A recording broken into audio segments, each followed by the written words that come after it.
बिस्मिल्लाहिर्रहमानिर्रहीम। अस्सलामुअलैकुम नाजरीन, आज मैं आपके लिए एक सच्ची और खौफनाक कहानी लेकर आई हूँ।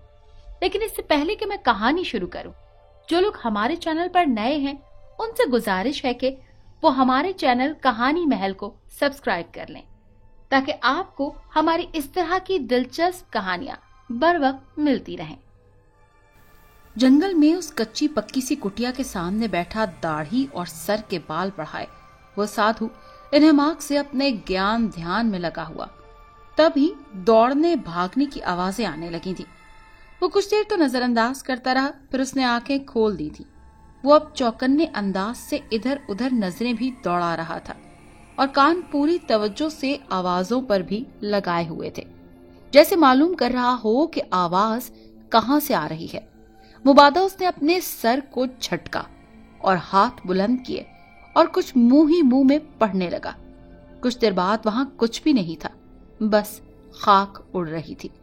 दूसरी तरफ सामने से दौड़ के आती हुई वो लड़की उस कुटिया को देखकर बस एक लम्हे के लिए ठिठकी थी और फिर ज्यादा तेजी से उस कुटिया की तरफ दौड़ पड़ी थी। मगर जैसे ही वो उसके बिल्कुल करीब पहुंची, एक बड़े से फुनकारते हुए नाग जैसे सांप को देखकर रुक गई। नाग उसकी तरफ लपका और जोर से फुनकारा और लड़की एक झटके से गिरी और बेहोश हो गई थी। देखते ही देखते उसके लबों के किनारों से पानी बहने लगा था। शायद उसे सांप ने काट लिया था। बमुश्किल तमाम कुछ देर बाद ही चंद अफराद दौड़ते हुए वहां पहुंच गए। वो शक्लो सूरत और हुलिये से ही बदकुमाश लग रहे थे। वो लड़की के करीब पहुंचकर इस तरह ठिठक कर रह गए थे जैसे कुछ देर पहले लड़की झोंपड़ी के आगे रुकी थी। वो कुछ देर हाँपते और लड़की को घूरते रहे। फिर एक बोला था, ये क्या हुआ इसे? ओह, इसे तो शायद सांप ने डस लिया है। ये वैसे ही बहुत जिद्दी लड़की थी। बस बीबी खानम को जिद चढ़ गई थी, वरना ये हमारे मतलब की चीज ही नहीं थी। चलो अब वापस चलो, दूसरा बोला था। वो सब चंद मिनट तक एक दूसरे से बहस करते रहे। लड़की बेसुध पड़ी थी। एक ने झुककर उसकी नब्ज भी देखने की कोशिश की। दूसरे ने तमस्खुर किया कि क्या वो अब भी ड्रामा कर सकती है, और सांप वो भी पालतू कहां से लाई। तभी वो आदमी चीखा और नीचे गिर के तड़पने लगा था। उसे भी सांप ने डस लिया था। उसके साथियों ने इसी अफरा तफरी के आलम में उठाया था और वापसी के लिए दौड़ लगा दी थी। कुछ देर बाद वहां कोई भी नहीं था। फिर से मिटियाली से खाक उड़ रही थी। उसके जाने के चंद लम्हों बाद ही कुटिया का दरवाजा खुला था और वही साधु बाहर निकला जो कुछ देर पहले ज्ञान ध्यान में मसरूफ था। उसने किसी बिजली को आवाज दी थी। अंदर से एक सेहतमंद औरत बाहर निकली थी और फिर लड़की को उठाकर अंदर ले गई थी। तभी साधु ने अंदर एक अंगीठी सुलगा रखी थी। अब वो कुछ जेरे लब पढ़ते अंगीठी पर जड़ी बूटियां डाल रहा था। फिर उसके इशारे पे औरत झुकी थी और अब वहां उसके हाथ में एक चमकदार पत्थर नजर आ रहा था। वो इस पत्थर को लड़की के बदन पर फेर रही थी। पहले लड़की के लबों से झाग बहना बंद हुआ, फिर उसकी रंगत से जर्दी गायब होने लगी और कुछ देर बाद उसने आंखें भी खोल दी। मैं कहाँ हूँ? होश में आते ही उस लड़की ने पूछा था। तुम अब महफूज हो बेटी, साधु शफकत से बोला था। आप कौन हैं? लड़की ने पूछा। मैं भगत राम हूँ और ये बिजली है मेरी चेली। हम दोनों यहाँ राम भक्ति के लिए बैठे थे, मगर कुछ लोगों को जंगल बयाबान में सुकून से बर्दाश्त नहीं हुए। वो पाप करने वहां पहुंच जाते हैं तो उन बदमाशों के साथ ऐसे ही करना पड़ता है। तुम उन बदमाशों के हाथ कैसे लग गई बेटी? बस बाबा, लड़की सिसकने लगी थी। अल्लाह ने मुझे मेरे गुनाहों की सजा ही दी है। ऐसा नहीं कहते बेटी, गलती तो मनुष्य से ही होती है। ईश्वर जो भी हो उसे सच्चे दिल से तौबा कर लो तो माफ कर देता है, सजा नहीं देता। बिजली उसकी पहुंची थी और सर पे हाथ फेरने लगी। कुछ देर बाद लड़की उन्हें अपनी दास्तान सुना रही थी। उसका नाम हिना था।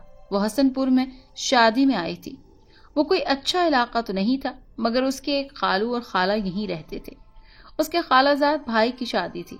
उसे सब घर वालों ने समझाया था कि अकेले हरगिज भी घर से ना निकलना। यहाँ जगह जगह बदमाशों के अड्डे हैं और भी कई गलत काम होते हैं। वो लोग पुराने आबाद हैं और बड़े जागीरदार हैं, तो बदमाश जरा हद में और दूर दूर ही रहते हैं, मगर अकेले देखकर किसी को भी सता सकते हैं। वो बाज नहीं आई, उसे पाबंदियां पसंद नहीं थी और जागीरदार बेवजह ही पाबंदियां लगाते हैं। वो चंद दिन पहले नजर बचाकर घर से निकली और हसनपुर के बाजार में घूमने फिरने चली गई थी। वहीं ये बदमाश उसके पीछे लग गए थे और उसे उठाकर पहले अपने अड्डे में ले गए, फिर उसे दूसरे शहर नसरपुर ले आए थे। वहां उसे नायका बीबी खानम को बेच दिया गया था। आज उसे मौका मिल गया था भागने का, तो वो भाग निकली थी, मगर जल्द ही नायका को पता चल गया था और उसने ये बदमाश उसके पीछे भेज दिए थे। आपने बचा लिया मुझे बाबा, मगर अब मेरे जीने का फायदा भी क्या? मुझे तो मर ही जाना चाहिए था। इतना बताकर हिना फिर रोने लग गई।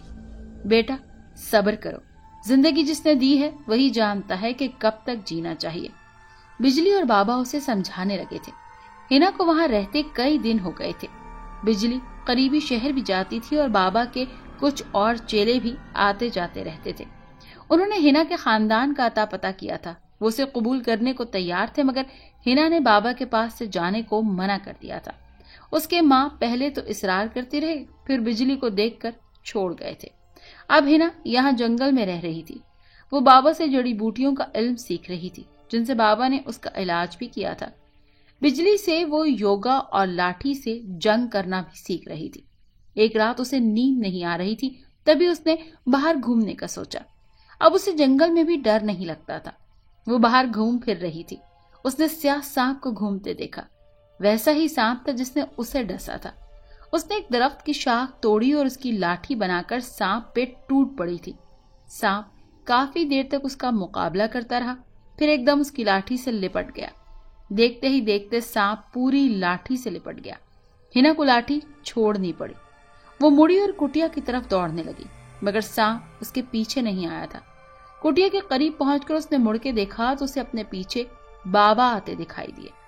करीब पहुंचकर वो बोले थे, बेटा ये आधी रात को क्या भाग दौड़ कर रही हो? हिना ने उन्हें सांप के बारे में बताया तो वो अंदर से वही चमकदार पत्थर निकाल कर लाए, जिसे फेरने से सांप का जहर उसके अंदर से खत्म हो गया था। ये जहर चूस पत्थर था जो मुर्दा सांप के बदन से ही हासिल किया जाता था।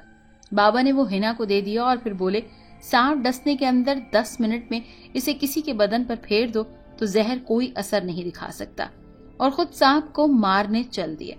उनके हाथ में एक जलती हुई लकड़ी थी। अगले दिन हिना को अपनी बनाई लकड़ी की लाठी मिल गई, मगर सांप की लाश नहीं मिल सकी थी। अब वो तजस्सुस में थी, सांप की लाश कहाँ गई? वो जिंदा है तो कहीं वो किसी और को नुकसान ना पहुंचा दे।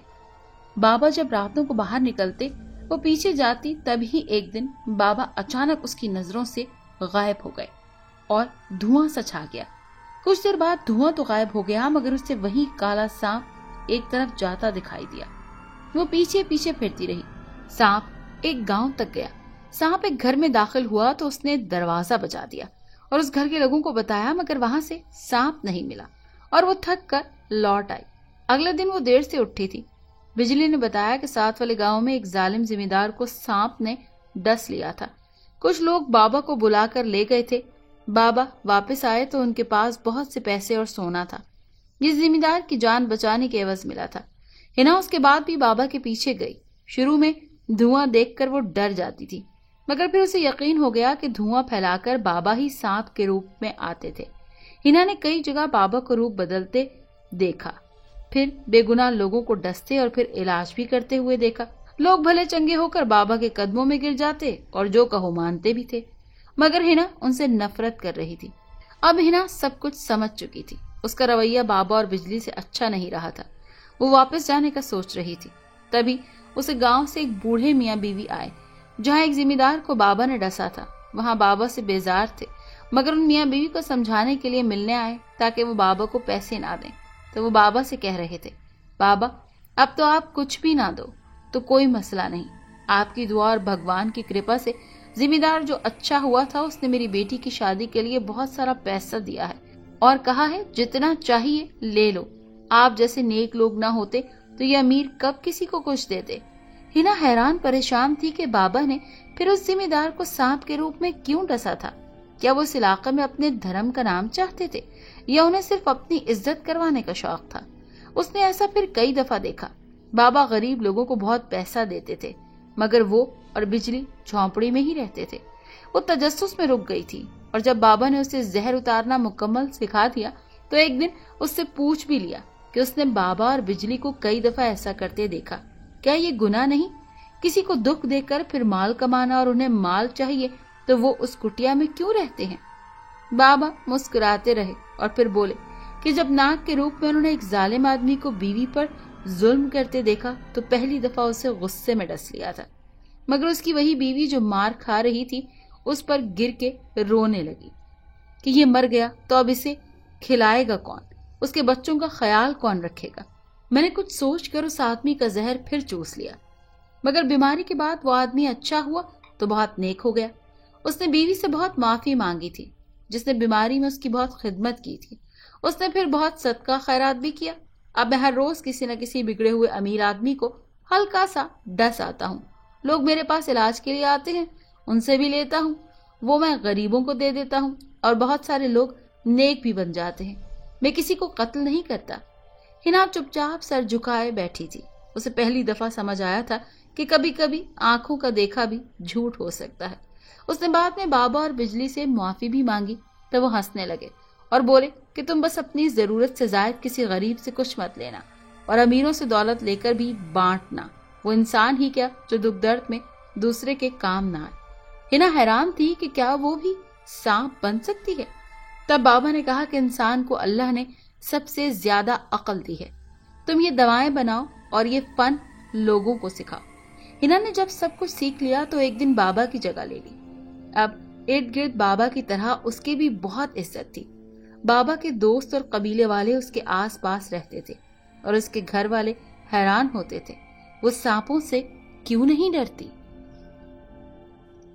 अगर आपको ये कहानी अच्छी लगी है तो इसे लाइक कीजिए और हमारे चैनल कहानी महल को सब्सक्राइब कीजिए।